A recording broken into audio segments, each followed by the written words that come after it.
আলহামদুলিল্লাহ ওয়াসসালাতু ওয়াসসালামু আলা রাসূলিল্লাহ। আবুল কালাম আজাদ প্রশ্ন করেছেন, মুহতারাম, অনেক সময় মহিলাদের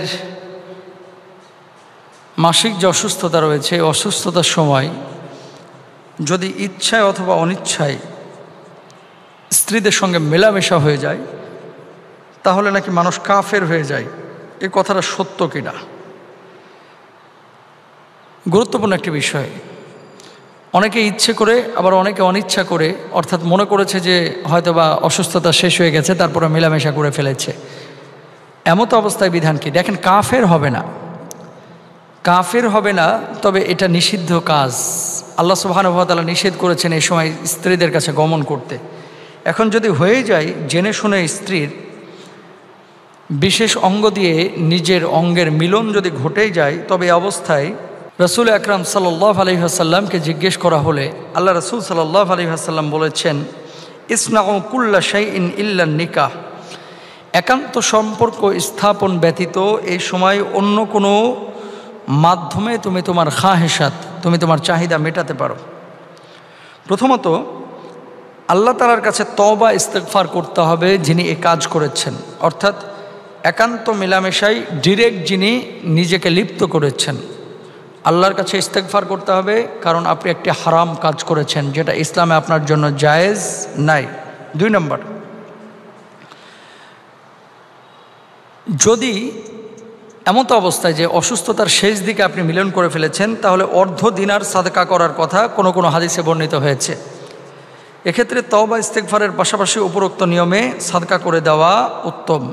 কিভাবে সাদকা করবেন? যদি শুরুর দিকে হয় তাহলে 1 দিনার পরিমাণ, আর যদি শেষের দিকে হয় তাহলে অর্ধ দিনার পরিমাণ সাদকা করতে হবে।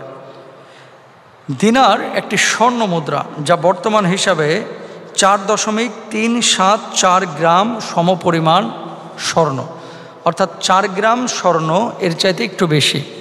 আপনি হিসাব করে দেখবেন যে এই পরিমাণ স্বর্ণের বর্তমান বাজার দর কত।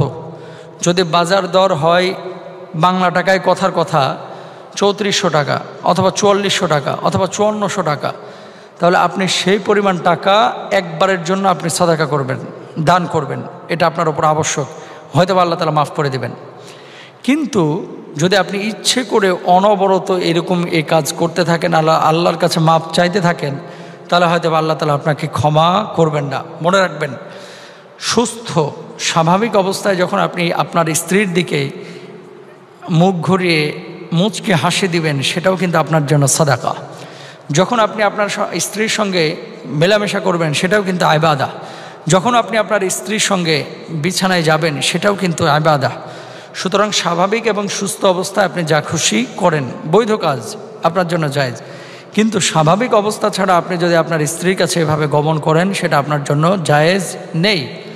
অনেক সময় এই সমস্ত কারণে ডাক্তাররা বলে থাকেন মারাত্মক রোগও দেখা যায়, অর্থাৎ পুরুষের বিশেষ অঙ্গ সেটা রোগে আক্রান্ত হতে পারে, এবং নারীদের অঙ্গের মধ্যে যেহেতু সেই সময় মুখ খোলা থাকে, অথবা সেই সময় যেহেতু ব্লিডিংয়ের একটা বিষয় থাকে, সে ব্লিডিংয়ের বিষয়ের কারণে অসুস্থতা, রোগ, এগুলো নারীকেও আকৃষ্ট করতে পারে, পুরুষকে আকৃষ্ট করতে পারে।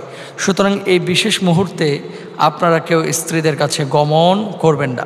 অনেকে বলে থাকেন যে মোহতারাম, রমজান মাসে বিশেষ করে আমার স্ত্রীর তো রোজা নেই, তো স্ত্রীর যেহেতু রোজা নেই, দিনের বেলা স্ত্রীর সঙ্গে আমি রোজা রেখে মেলামেশা করতে পারবো কিনা? নাউযুবিল্লাহি মিন যালিক। আপনার স্ত্রীর রোজা নেই, কিন্তু আপনার তো রোজা আছে।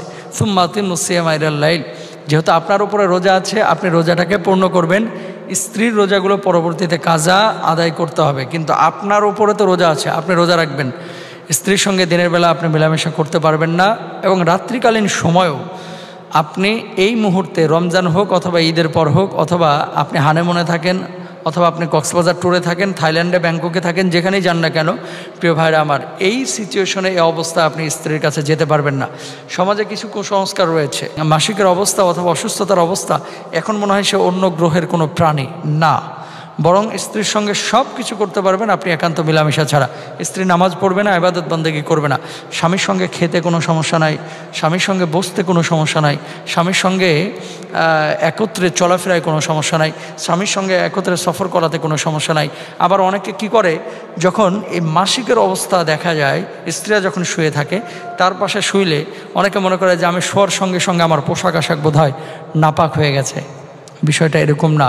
স্ত্রীর পাশে শুইলে আপনার পোশাক নাপাক হবে না। তবে হ্যাঁ, স্ত্রী যদি এমন কোনো পরিস্থিতির সম্মুখীন আপনাকে করে যে রাত্রিবেলায় আপনার শরীরের উপরে পা তুলে দিয়েছে, তারপরে স্ত্রীর ব্লাড আপনার শরীরে অথবা কাপড়ে অথবা জামায় লেগে গেছে অথবা গেঞ্জিতে লেগে গেছে, এরকম ব্লাড যদি শরীরে অথবা গেঞ্জিতে লুঙ্গিতে যদি লেগে যায়, তাহলে ওই লুঙ্গি গেঞ্জি অথবা কাপড়টা অবশ্যই আপনাকে খুলে ফেলতে হবে। ওটা পরে আপনি নামাজ আদায় করতে পারবেন না, ওটা পরে আপনি নামাজ আদায় করতে পারবেন না। সুতরাং এই ছিল মোটামুটি আমাদের আজকের আলোচনা। আমরা চেষ্টা করবো ইনশাল্লাহ বুঝে বুঝে আমল করার। আল্লাহ তাআলা আমাদেরকে বোঝার তৌফিক দান করুন।